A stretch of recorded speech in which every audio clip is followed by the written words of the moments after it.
USA 2018, élections de mi-mandat. Ces élections de mi-mandat pourraient bien se transformer en référendum pour ou contre Donald Trump. Les républicains se trouvent face à un dilemme.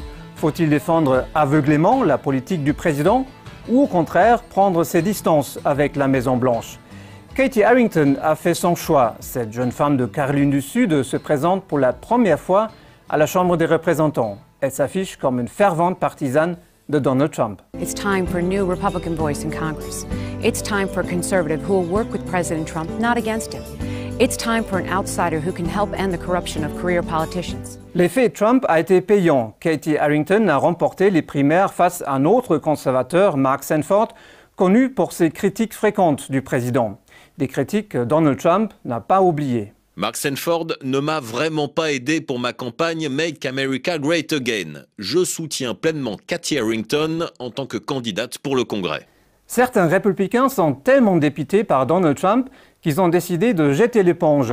C'est le cas de Charlie Dent, un député conservateur modéré de Pennsylvanie, visiblement très remonté contre le président. Son discours d'adieu devant la Chambre des représentants a pris des allures de règlement de compte. Too many Republicans expect blind unquestioning loyalty and obedience to President Trump, no matter how absurd or destructive the comment or behavior. Selon les députés, l'attitude du président a eu des effets désastreux pour le pays. We've already seen a rise in the three-headed monster of isolationism, protectionism, and nativism. These are not qualities of a great nation. Plus de 40 républicains ne vont pas se représenter à la Chambre.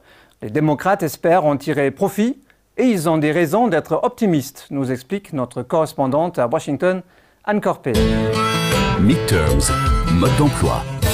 La Chambre des représentants compte 435 élus. Tous remettent leur siège en jeu en novembre pour un mandat de 2 ans. Chaque État a un nombre d'élus qui dépend de son poids démographique. Les démocrates doivent ravir 23 sièges aux républicains pour conquérir la majorité. Un objectif à leur portée. L'enjeu est crucial. En prenant le contrôle de la Chambre, les démocrates seront en mesure de bloquer le programme législatif de la Maison-Blanche. S'ils l'emportent, ils présideront par ailleurs les commissions qui ont le pouvoir de lancer des enquêtes. Ils pourraient ainsi assigner les ministres de Donald Trump pour des auditions sous serment sur des sujets aussi variés que le budget, la défense ou la justice. La Chambre des représentants a aussi le pouvoir de lancer une procédure de destitution contre le président, mais elle ne peut la faire aboutir sans une large majorité au Sénat.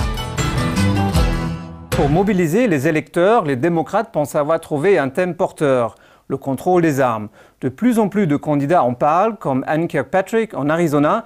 Elle est candidate démocrate à la Chambre des représentants. Ann's committed to banning assault weapons and passing universal background checks. Il y a quelques années encore, Ann Kirkpatrick défendait un accès libre aux armes à feu, mais elle a changé d'avis depuis, comme d'ailleurs l'ensemble des Américains.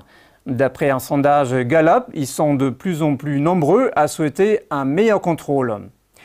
À la semaine prochaine, on vous parlera d'un autre enjeu de ces élections de mi-mandat, la bataille pour les postes de gouverneur.